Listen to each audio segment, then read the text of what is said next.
Power. Power. My friend, I'm here today to talk to you about power. I am not ashamed of the Bernoulli's equation, for it is the power of the water to raise it up out of the ground to the tank in the sky so it can run by gravity to the people so it can quench their thirst so they can be satisfied with the water. It is the power that raises it up. My friend, I'm going to take you back. Something I'm sure we've all experienced in this life. Down here on this terrestrial ball, walking in the clay and the dirt, we have a well. And that well is deep. Yes, that well is deep. We must raise the water up out of that well. We have water in that well. It's down there and we got to go get it. My particular well, it has 30 feet of water.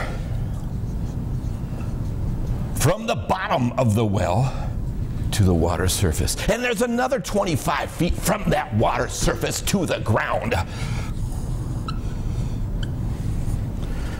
And from there, we pump up the water. Yes, yes, we put power in the water. And we raise it up.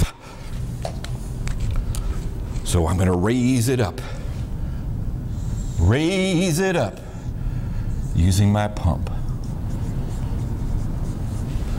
I'm going to raise it up to a tank, an elevated tank, a tank that is above the ground, a tank that will serve the people. And that particular tank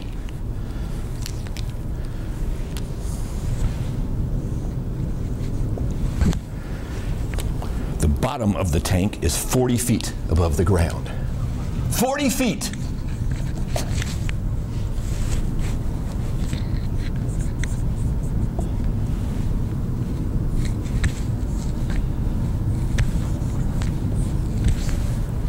And the depth of the water in the tank is 8 feet. So I'm asking you today, do you have the power? Do you have the power? How much power does it take to raise that water up out of the ground to the tank? Well, to know that, we need to know how much water we need. Oh, you're not listening to me. You're not listening to me. We need to know how much water we need. How can we calculate the power if we don't know how much water we need? In this particular situation, we are going to pump 35 gallons per minute out of there into the tank. So this flow is 35 gallons per minute. We can also express that flow as 0.078 cubic feet per second.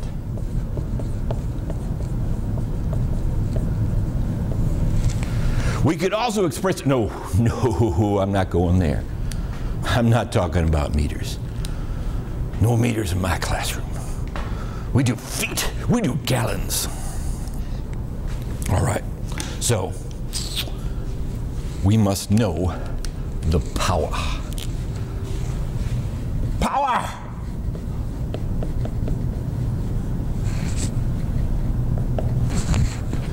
My friends, what is power? What is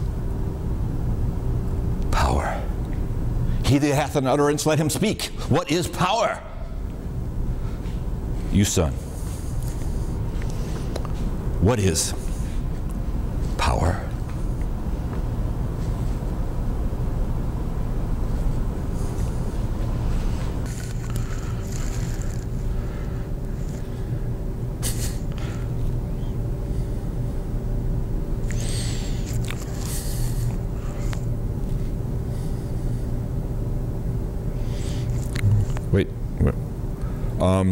Could you repeat? Power, like how strong you are, like strength, power, like that. Oh, physics, power is, isn't it work per time? Yeah, work per time, okay.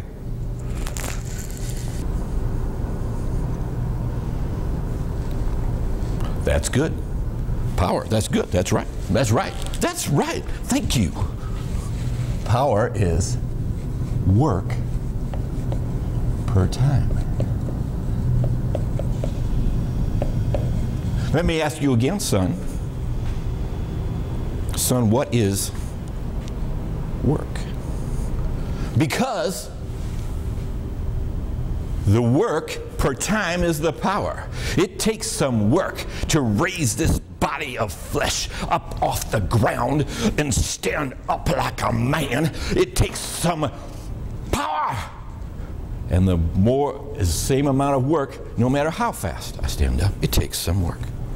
But if I stand up faster, there's more power because there's less time. So what is work? When I say I'm raising this fallen atom flesh from the ground and raising it up, what is the work that it does? Very good, very good. Work is force times distance.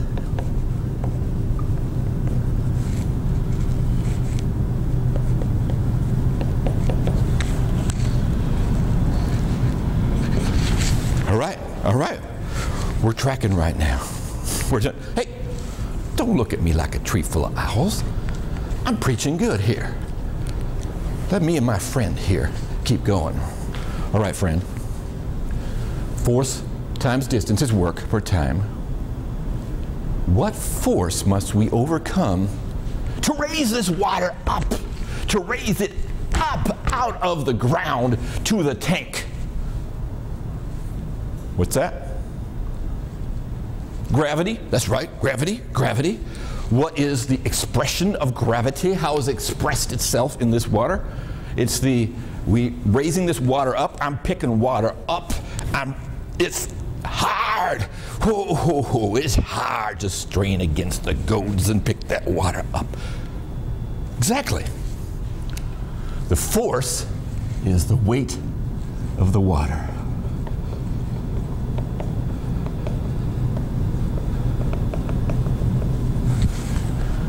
The distance I raise it up is right, the head, or the distance. I'll just call it h at this time. So let me fill out my equation. The weight of the water is the force times the distance h per time.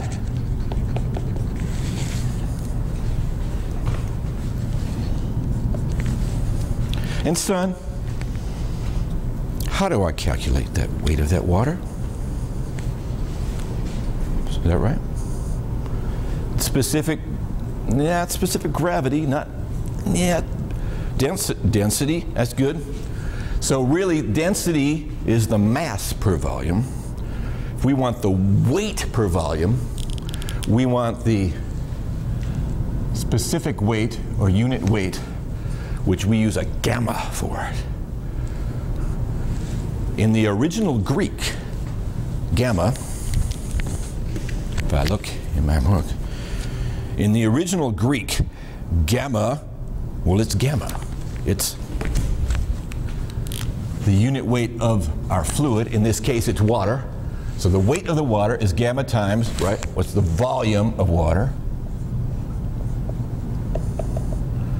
The weight of the water is gamma times volume. We still have the h there over time. My friend, do you see a simplification there? We have the weight of the water, 62.4 pounds per cubic foot. Every cubic foot of water, 62.4 pounds. Volume, h, time on the bottom.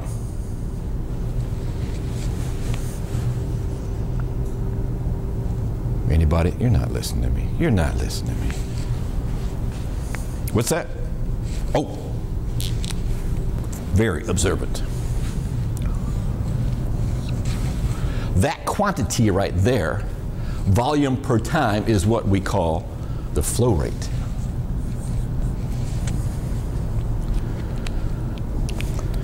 So we have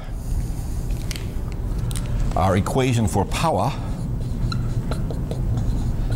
is gamma times Q times H. H is the how far we raise it up. What is H? What is H? How far we raise it up. Right, it's the height we have to raise the water up. There is another factor we must overcome. Yes, we must overcome the height of the water. We must raise the water up to a certain height. But there is another force out there. There is another force holding us back from raising that water up. And that force is friction. Yes, friction is against us. Gravity is against us, but friction is against us.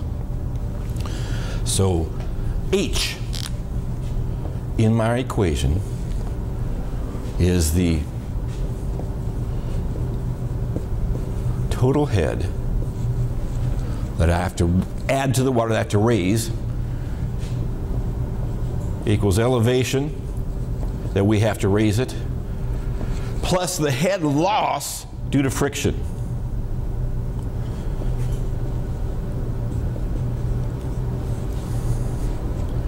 That's it. And maybe in some cases pressure. If we're raising it up to a sealed storage tank, this is an open storage tank. It's open to the sky. But if we had pressure, we'd have to add that pressure to it. What about velocity head? Velocity head in most cases is insignificant. I don't care about velocity head. And if you look at it, if I write my energy equation from one side of the pump to the other side of the pump, if they're the same size pipe or even the close to the same size pipe, the velocity head does not change. So our pump is not adding velocity head. Also, if I write my equation from the still water in the well to the still water in the tank, I'm writing it from a velocity of 0 to a velocity of 0, so the velocity head does not change. So its velocity head can usually be neglected. So the power is gamma Q, the flow rate. Gamma is the specific weight of the fluid. H is the total head that we have to raise it. All right, let me write my equation up here. And then we'll do our specific problem here. So we said power equals gamma Q times H. I'm using a big H on purpose here. I don't want to mess around with a small h. All right, in our specific example here,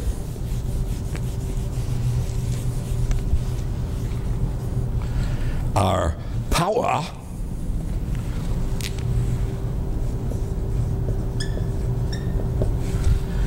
equals gamma. We already said before that's 62.4 pounds per cubic foot. Don't shout me down. Times the flow rate.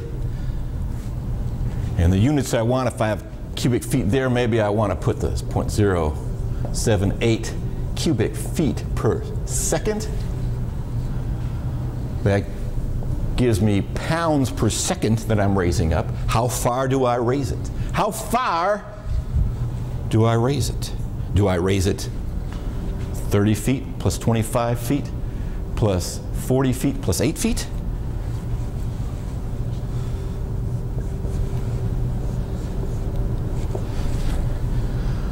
If I write my energy equation starting at the bottom of this pipe, I have a pressure head there, so I'm not starting at 0. The best way to look at this is I'm raising it from this water level up to this water level. So my H is how far I'm raising the water up. I don't care about this 8 feet, this 45 feet, this 25 feet, this 30 feet. What I care about is the difference between this water level and that water level. Again, this is open to the air, so I'm not adding any pressure head. So that H, if I do this correctly, it looks like it's 25 feet from the water level up to the ground, 40 feet from the ground up to the bottom of the tank, 8 feet from the bottom of the tank to the water level in the tank. I have a total of 73 feet.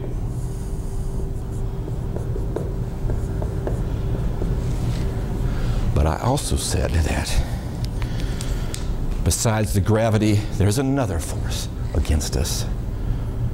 That's the force of friction. We all must face that in life.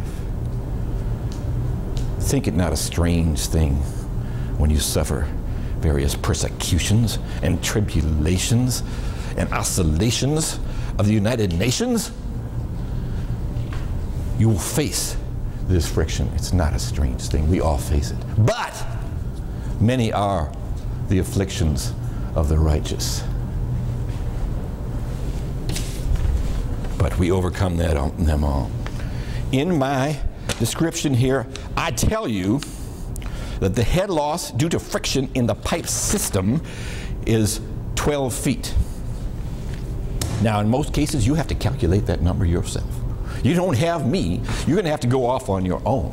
When you leave these doors, there ain't going to be nobody with you telling you the head loss is 12 feet. You have to calculate the head loss. You have to use the Darcy equation. You have to use the Hazen-Williams equation. You have to come up with something to tell you the head loss in that pipe system. So the head loss in this pipe system is 73 feet plus 12 feet. The head loss equals total head, we have to raise it, is 85 feet. All right, now let's plug that into our equation. The power equals 62.4 pounds per cubic foot times 0.078 cubic feet per second times 85 feet. And that power is,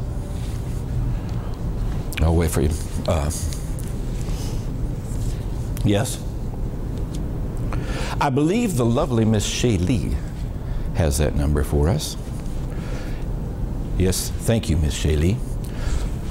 413.7.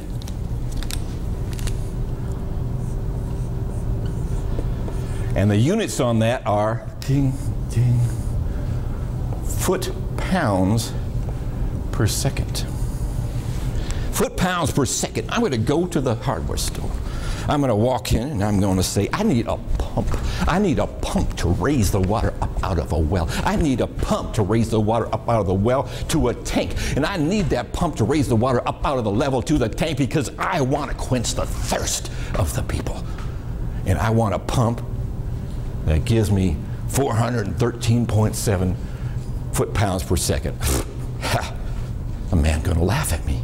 He's going to laugh at me. Foot-pounds per second? We don't sell pumps by foot-pounds per second. We got horsepower here. We got horsepower. So I want to know in horsepower.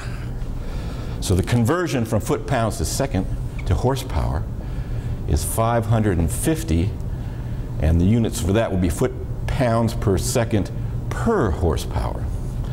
That gives me, all right, the lovely Miss Shaylee will tell me the number of that. 0.75. 0.75 horsepower. That, my friend, is the power it takes to raise that water up to the tank so we can quench the thirst of the people. But we are not finished yet. That is the power that's going into the water. The power that's going into the water. What do you mean by that? Oh, it's a fallen world, my friend. It's a fallen world. Nothing is 100% efficient. The water needs 0.75 horsepower. That's the power it needs. But the pump is not 100% efficient. We have to send more power to the pump. We have to send more power than that to get out the power into the water. So if I buy a particular pump, let's say, for example, that the efficiency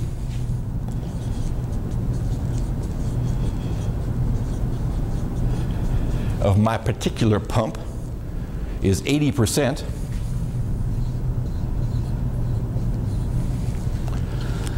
that means the power to the water was 0.75 horsepower. The power to the pump equals 0.75 horsepower.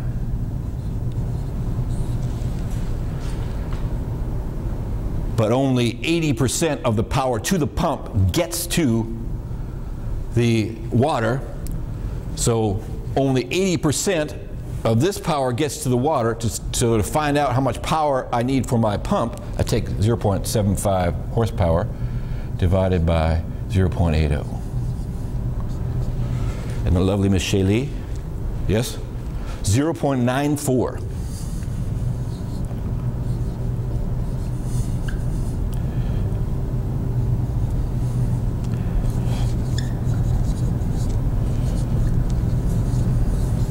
So that is the power that it takes to raise my water up so that the people may drink. They may drink of the clean water provided them.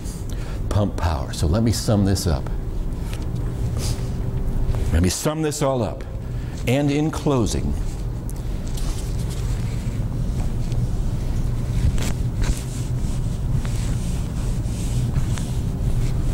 did you get that number? Did you get that?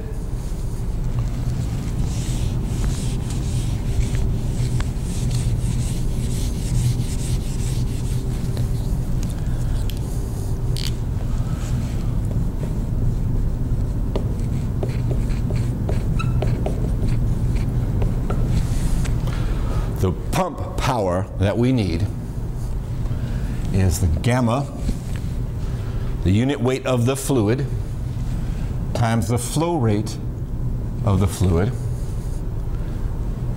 times the head, the total head that we have to pump. That includes the height of the water that we must raise. It may include a pressure difference, but it always includes some friction loss, head loss due to friction, over the efficiency. That is my pump power equation. Thank you, friend, for tuning in today. I hope that you have a great week, a great day. If you have any more questions, please contact me. Thank you very much.